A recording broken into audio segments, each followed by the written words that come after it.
Hi, I'm Barbie. I'm Ken. And together we are Barbie and Ken on the road again.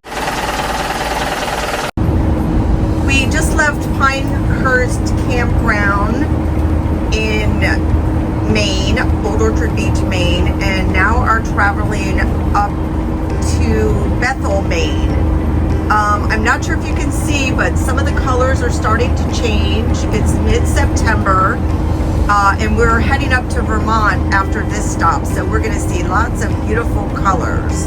How's the drive so far, babe? Well, I just started. Fine. So far, so good. We don't have a really long drive today, just a couple of hours. 2 hours. 2 hours. Unfortunately, our step cover is broken, and we won't be able to get it fixed now. The cover rises over these steps, so there's a flat surface here, so when I get up to go into the back, I don't break my neck. The dogs are a little out of sorts because their normal sleeping arrangements on the step cover are not there, but they're settling in so far. And we're still missing our little Gamma girl who died a few weeks back. So we found a real pumpkin patch with all the pumpkins growing for the fall. And there's some of the pumpkins they have harvested and are for sale, along with some other goodies. Pleasant River seems to be a new family-owned campground. It's very rustic. There is no pavement. It's hard-packed dirt.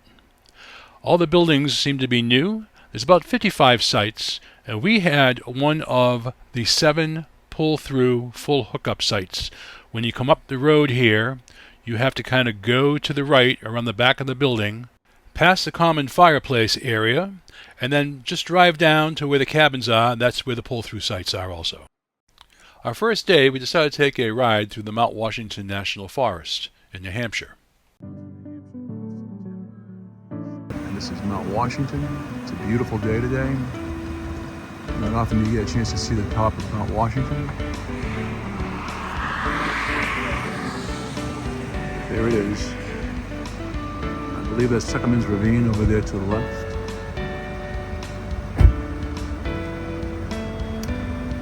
We chose not to drive up the auto road this time. We did it about 15 years ago, but now it is $36 per person to get up there. I hate to be part of a family of 4 and have to pay for that. A couple of miles south on Route 16 is Wildcat Mountain. This used to be my mountain of choice when I lived up here and went skiing. We used to rent ski houses up in North Conway every year for 6 months. And we would come up here and go skiing. It can get brutally cold up here. I remember one time they had to shut down the mountain because it was so windy. I think the wind chill factor was around like 60 below up here. Oh, it was just way too cold. But it's a great mountain to ski. About 10 miles south of Wildcat, we come into the little town of Jackson, New Hampshire. This is probably one of our favorite small towns up here in the White Mountains. It's full of inns. There's Black Mountain back here, which is a great small children's beginners ski area. Coming down Main Street in Jackson, you have the Wildcat Inn and Tavern there on the right-hand side, which is the big gray building. I spent many a time in there après ski after a long day at Wildcat.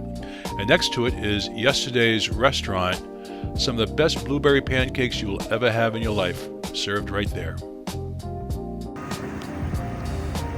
This is Black Mountain up in Jackson, New Hampshire. This is where my son Michael learned how to ski, or one of the places he did. We took him up the top of the mountain and we had a little tether rope and we let him ski down in front of us, snowplowing the whole way down. So we're up in Jackson, New Hampshire, and the leaves are definitely starting to turn. And there's a beautiful inn up here called the Eagle Mountain Inn. And it's very popular as the fall season comes into play. And of course, the winter season for skiing. So this is the Carter Notch house. Barb and I spent a couple of weekends here back maybe around 07, 08 after we first got married. We used to come up here and visit a lot, family and friends. It's right next to the Eagle Mountain house. And the golf course is over here. Just a beautiful area. So we have a picture back home of Barb and I sitting here on this porch. It's pretty cool. Well, I came upstairs to see if I could knock on the door, but there's a lockbox and it says, "Sorry, we're closed." So it looks like the inn is no longer in business right now. Well, they turned the Carter Notch Inn into an Airbnb. As it says, it sleeps 25 and it rents out for about $1,000 a night. So this is the Jackson Falls. I forget the name of the river. It's not the Jackson River, but it goes all the way up, paralleling the road. There are some falls up there, but the water is so low that there's really nothing flowing right now. It's part of Jackson Village, over by Jackson Falls, across the street. The big inn there, the Wentworth Inn, and these are part of it, I believe.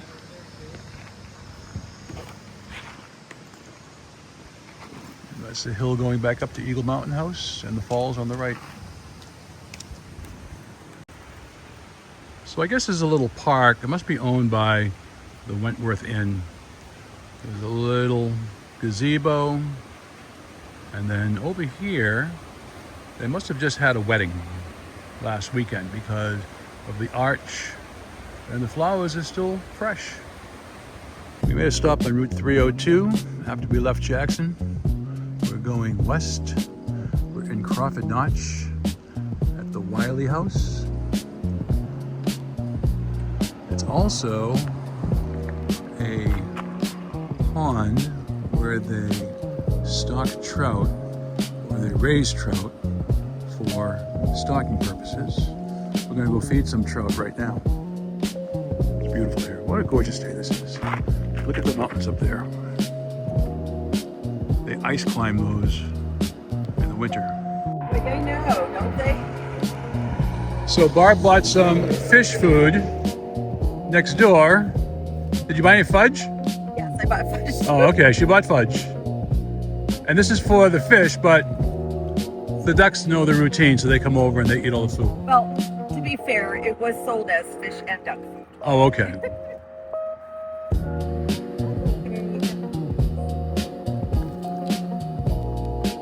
I don't see any fish coming though. No, you're not gonna see fish on the ducks here, I don't think.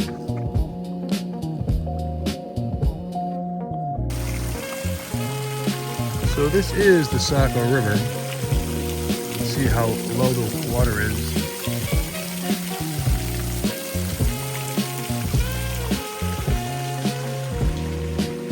This is a real nice area though. They have picnic tables with grills over there on the other side.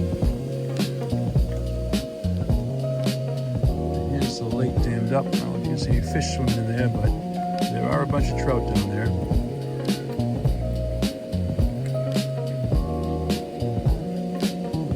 Got nice picnic tables. The day is absolutely gorgeous out. We couldn't ask for a better day.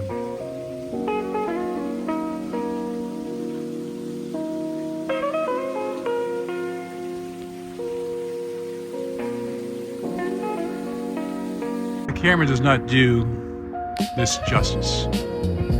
It's so freaking beautiful here.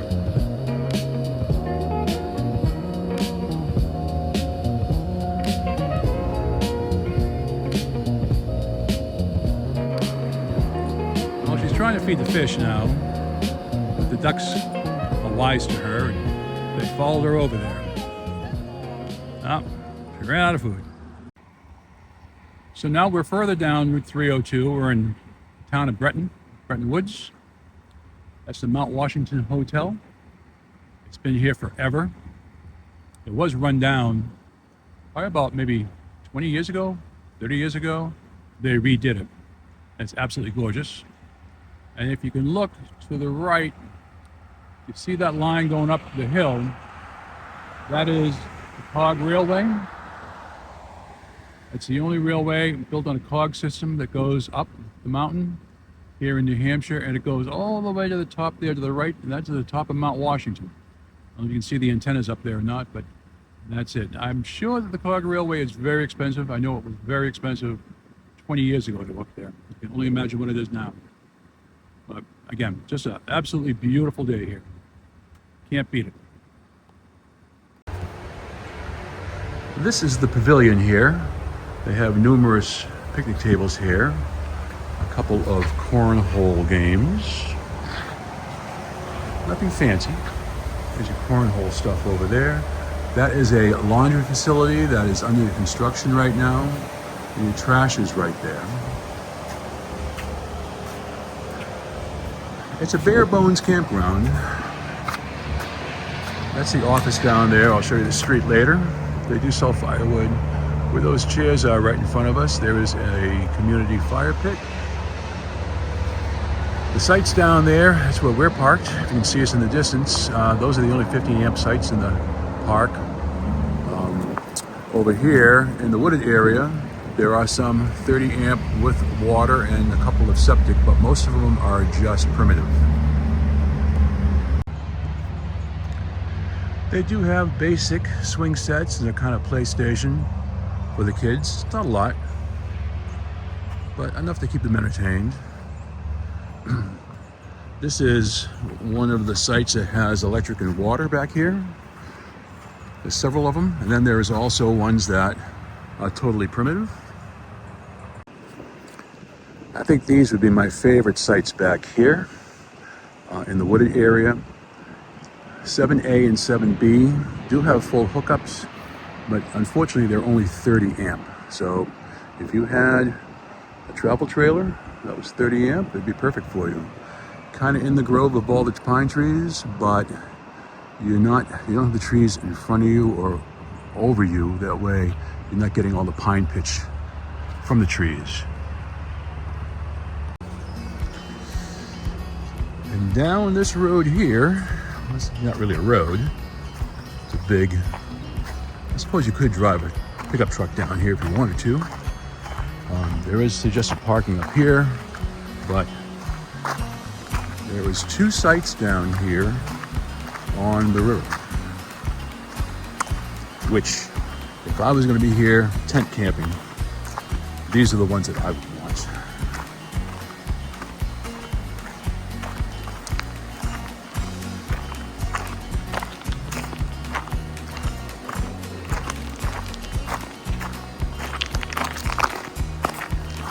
Sorry for the shaking of the camera. A little rocky going down here. Oh, Rocky Raccoon. I haven't seen any wildlife. I was gonna come fishing, but we're busy doing other stuff. So here is a site right here. I'm not sure what number it is. I'm sure you can just ask for the sites along the river.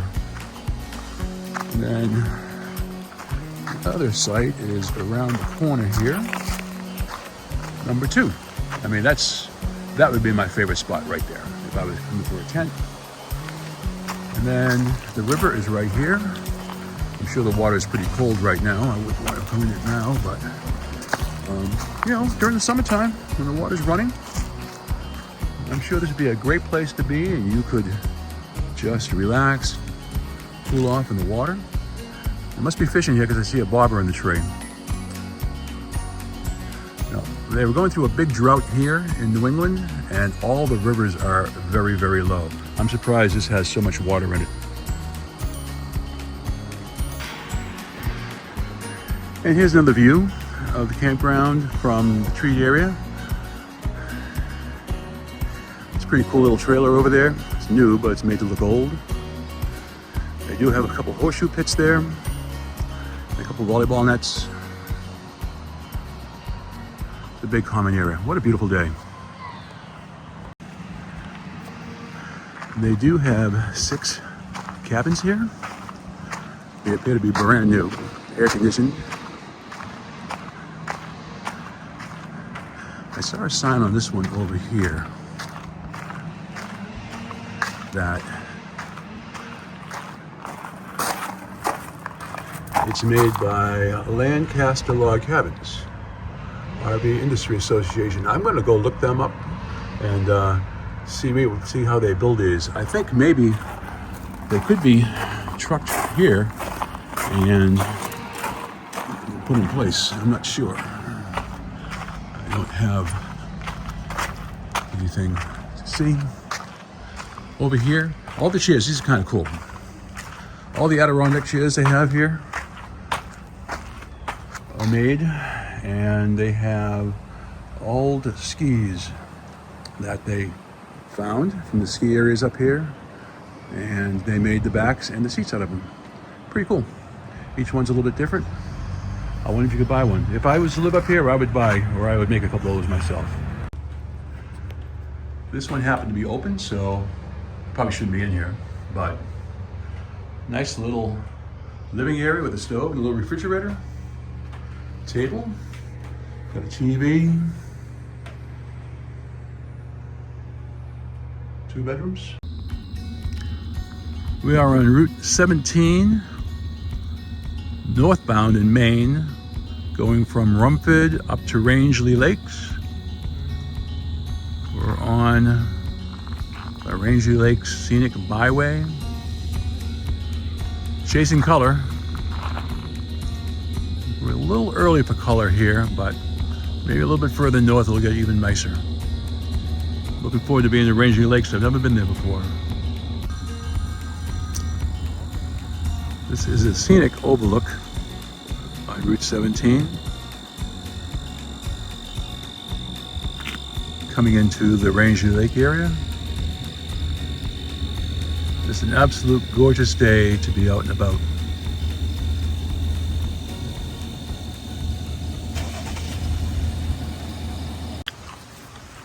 So we found a cute little park, and we are sitting having lunch, listening to the water flow. And Kenny's having a wrap and chips, and I am having grapes and hummus and celery. And Princess and Millie want everything, but they're not getting any. And we're saving ourselves $100 by not going out to eat.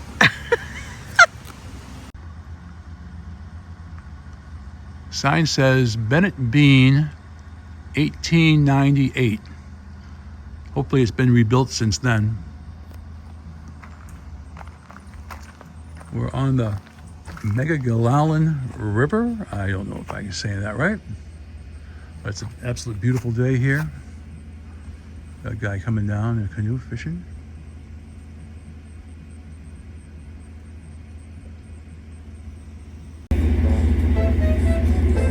So we stopped at this nice campground here that we saw.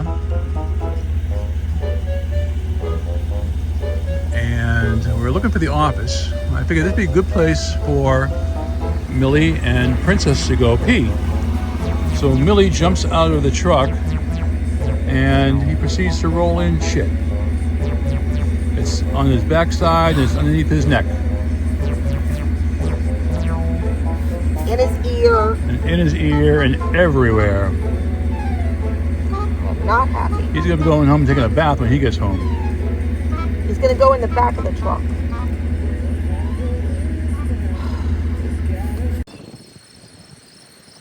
This place is called Umbagog National Wildlife Refuge, canoe access. This is a little boat launch here in New Hampshire, actually now. It'd be nice if that was a picnic table, but it's not. It must be a fish cleaning station right there. And then they have a little launch here. And then they have a little dock. I guess a dock would be good if you're going to be staying here for a little bit or just want to tie up for a minute. But what a beautiful day.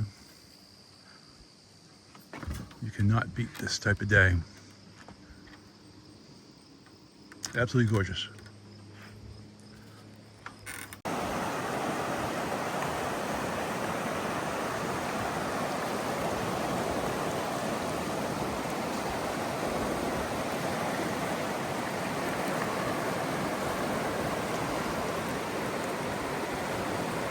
So we were driving out in the country in Maine and passed this little pie hut. So I said to Ken, let's turn around. So we found a place to turn around, and it's so cute. It's called Puzzle Mountain Bakery, and they have pies, chocolate whippy pies, maple cream cookies, and fruit jams. So we are going to pick up some goodies. Unfortunately, the pie stand was out of pies, so we couldn't have a pie. We had to get some maple cookies instead, but they were still very good. Can't complain. And that concludes our 4-night stay over at the Pleasant River Campground up in Bethel, Maine. Now we're off to the Northeast Kingdom of Vermont. We're going to be staying over in Newport at a little campground called Prouty Beach. It has become, we didn't know this, but it's become one of our favorite spots. So come along for the ride. Thanks for watching us, and we will see you next episode. Take care, everyone. So long.